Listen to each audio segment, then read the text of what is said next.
Bonjour, alors aujourd'hui nous allons commencer avec une nouvelle mission.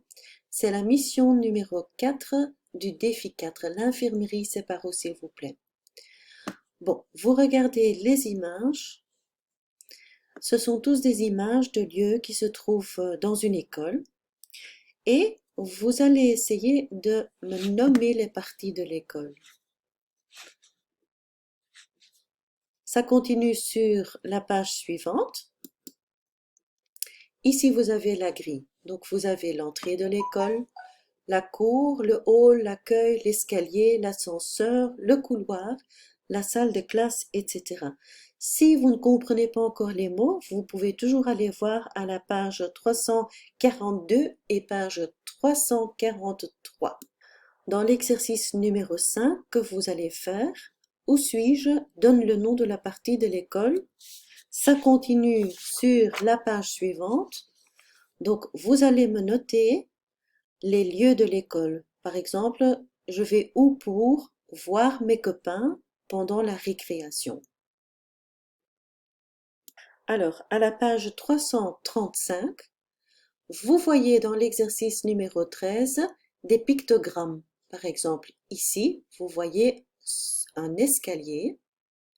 Alors, il faut employer des verbes. Et les verbes, vous les trouvez dans l'exercice 12 de la page 334.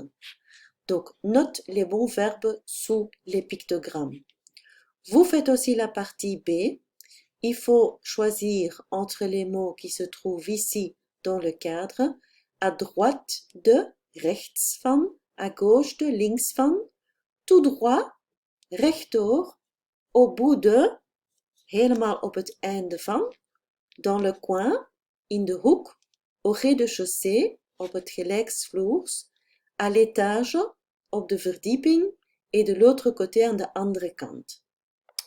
Et alors, nous allons mettre le vocabulaire, la liste du vocabulaire, nous allons mettre les mots en fluo. Ce sont tous les mots que vous devez connaître pour la mission 1, 2, 3 et 4. Donc, mission 1, mission 2, mission 3 et mission 4. Et voilà. Les schémas, les matières à l'école, les moyens de transport, ce sont des mots que nous avions déjà vus avant les vacances de Pâques. Vous allez mettre les schémas en fluo aussi, donc il faut les connaître. Ensuite, sur la page suivante, les fournitures scolaires. Ceci, ce sont tous les mots en fait qu'on a vus dans la mission numéro 1 et numéro 2. Ensuite, nous passons quelques pages. Vous prenez la page 352. Là, nous allons faire l'exercice numéro 2. Donc, dans quel cours peux-tu entendre les phrases suivantes? Par exemple, Mathis, 50 fois 15, ça fait combien? Probablement, ce sera dans un cours de mathématiques.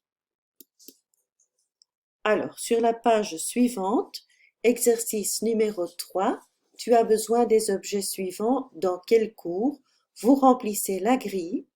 Exercice numéro 4, vous allez lire le texte et répondre aux questions. Donc, vous notez l'heure à chaque fois. Mathieu se lève à quelle heure, etc. Exercice numéro 5. Donc, cherchez l'heure. Il est quelle heure? Note les lettres à la bonne place. Donc, ici, vous voyez la grille. Vous notez l'heure correcte. Ensuite, exercice numéro 6. Qu'est-ce qu'ils font? Associe les phrases aux photos. Donc, à chaque fois, il faut associer la phrase que vous voyez ici à la photo et ensuite noter la forme correcte du verbe. Vous notez ici dans la grille la lettre correspondante. Ensuite, nous allons faire exercice numéro 7, mais les phrases au singulier, dus alles in het enkelvoud zetten. Ça continue sur la page suivante. Vous allez aussi faire l'exercice numéro 8, donc simplement conjuguer les verbes qui se trouvent ici. Les du pont, viennent ce soir? Non, ils viennent demain. Sur la page suivante, c'est l'exercice numéro 8 qui continue. Ensuite, l'exercice numéro 10, vous avez l'horaire de Simon. Vous regardez bien l'horaire. Donc, qu'est-ce qu'il fait, par exemple, le matin, quand il rentre à l'école? Qu'est-ce qu'il fait, à quelle heure est-ce qu'il a fini avec l'école? Quand est-ce qu'il rentre? Comment est-ce qu'il rentre à la maison? Voici le sac de Simon. Vous voyez un livre d'histoire, un atlas de géographie, vous voyez un livre de français. Donc, vous savez quel cours il a eu ce jour-là. Simon a oublié un livre et quel prof va être fâché. Ce sont toutes des choses que vous pouvez retrouver dans son horaire. Alors, être fâché, un prof qui est fâché, is een leerkracht die boos wordt omdat hij iets vergeten is. Alors, exercice suivant. Simon décrit sa journée favorite. Vous allez lire le texte et répondre aux questions. Quelle est son heure de réveil? Quand est-ce qu'il part? Donc, à quelle heure est-ce qu'il part pour l'école, etc. Ensuite, nous continuons à la page 363 avec l'exercice numéro 3. Voici les objets que tu dois acheter pour l'école. Fais une liste d'achats. Donc, vous nommez tous les objets. Exercice numéro 4. Complète les conversations avec un adjectif démonstratif. Donc, il faut choisir entre cette, C-E-T, cette ou c'est, C-E-S. Vous retrouvez cela à la page 316. Exercice suivant, c'est à la page 364. Donc, l'exercice continue sur cette page. Ensuite, vous allez faire l'exercice numéro 5. Quel élève, cet élève-ci ou cet élève-là?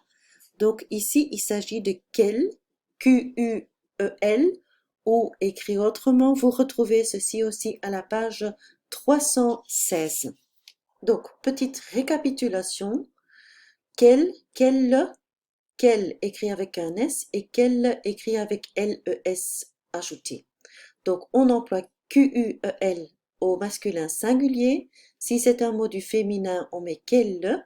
Si ce sont des mots, c'est un mot masculin du pluriel, on écrit Q-U-E-L et on ajoute un S. Et si on a un mot du féminin pluriel, nous ajoutons ici aussi un L. Donc, quel pour le féminin singulier, quel avec un S ajouté pour le féminin pluriel. Et voilà, avec cet exercice 5, nous terminons cette leçon et le reste, ce sera pour une prochaine fois. Bonne journée à vous.